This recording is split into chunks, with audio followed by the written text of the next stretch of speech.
주한미국 대사관 홈페이지 첫 화면에 커다란 경고 문구가 내걸렸습니다. 한국을 찾는 자국민들에게 계엄령 해제 이후에도 상황이 유동적이라며 주의를 당부한 겁니다. 대규모 집회가 열리는 지역을 피하라고 구체적인 권고까지 내렸습니다. 뉴질랜드 외교부는 한 발 더 나아가 아예 한국을 여행주의국으로 분류했습니다. 여행 권고 수준을 전체 4단계 중 2번째인 더욱 주의를 기울이기 단계로 격상한 겁니다.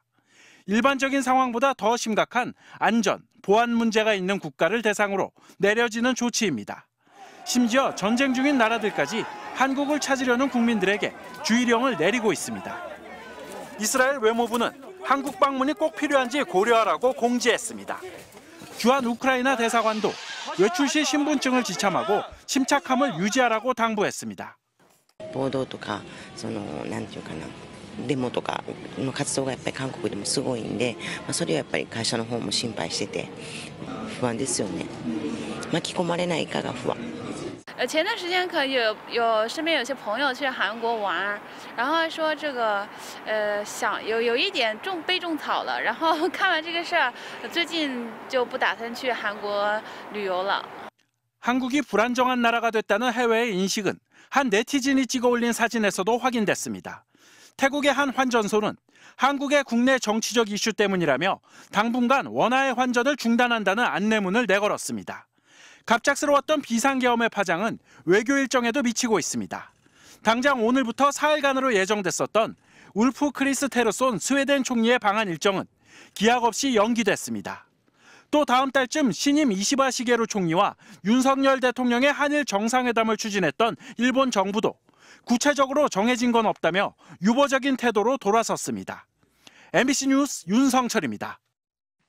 미국 국무부 브리핑의 최대 이슈는 오늘도 한국의 비상계엄 문제였습니다. 국무부는 불확실성의 시대에 한국이 보여준 민주적 회복력에 고무됐다며 한국의 민주적 시스템과 절차가 계속 승리할 것으로 예상하고 있다고 밝혔습니다. And we're continuing to expect that the Republic of Korea's democratic system and democratic process will prevail. 민주주의의 시스템과 절차가 한미 동맹의 기둥, 즉 기본이라고 다시 언급하며 이는 특정 대통령이나 정부를 초월하는 문제라고 설명했습니다. This alliance, this partnership that we have with the Republic of Korea, it transcends any particular president or government on both sides of the Pacific Ocean. 비상계엄 직후 나온 중대한 우려라는 표현과 민주적 회복력에 고무됐다는 반응에 이어 이번엔 민주 시스템의 중요성이 정파성을 떠나 한미 동맹에서 가장 중요하다고 강조한 겁니다. 또 비상계엄 선포 과정을 둘러싼 많은 의문이 있는데 여전히 한국 측으로부터 답변을 듣지 못했다고 밝혔습니다. There certainly are many questions that need to be answered regarding the decision-making surrounding these developments, and we hope and expect that those questions can be answered as soon as possible. 이런 가운데 로이드 오스틴 국방장관이 당초 한국을 방문할 생각이었지만 지금은 적절한 시기가 아니라고 판단해 계획을 보류했다고 로이터가 미국 당국자 2명을 인용해 보도했습니다. 방한 계획은 한미일 3국의 안보 협력 문제를 논의하기 위한 것으로 알려져 있습니다.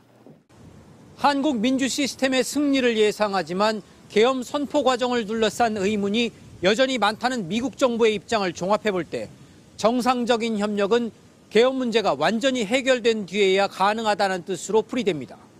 워싱턴에서 MBC 뉴스 김재용입니다. 민주주의 대표 국가에서 발생한 충격적인 사건이었다. CNN은 한밤중 벌어진 비상계엄 사태를 상세히 전하며 이같이 평가했습니다. CNN 특파원은 비상계엄 발표 후 국회 상공에 헬기가 뜨고 국회로 진입하려는 군인들을 시민들이 막아서는 장면을 실시간으로 보도하기도 했습니다. There are two military vehicles that are trying to get out of here. Oh, and look at this one over here. Unbelievable. 뉴욕타임스와 워싱턴 포스트의 분석은 더 구체적이고 비판적입니다. 두 신문 모두 독재 정권에 대한 기억을 불러일으켰다는 비슷한 표현을 쓰면서 워싱턴 포스트는 국민을 분노하게 해 광범위한 파장이 있을 것이라고 했고 뉴욕타임스는 역효과만 나왔다고 강조했습니다. AP통신도 한국이 과거로 돌아간 듯 보였다고 비판했습니다. This really harks back to South Korea's previous history of dictatorship, which ended in the 1980s. 일본 언론도 비상계엄 선포 소식을 자세히 전했는데 NHK는 한국으로 가려던 일부 관광객들이 계엄령 소식에 놀라 여행을 취소했다고 보도했습니다. 교도통신과 요미우리 신문은 다음 달로 추진 중인 것으로 알려진 이시바 시게루 총리의 방한 계획이 바뀔 수도 있다고 예상하기도 했습니다. CCTV를 포함한 중국 언론들도 한국 소식을 긴급 타전하며 국회 앞 현장을 생중계했습니다. 중국 포털 사이트에선 윤석열 대통령과 한국의 비상계엄 관련 검색어들이 종일 상위권에 올랐습니다. MBC 뉴스 장유진입니다.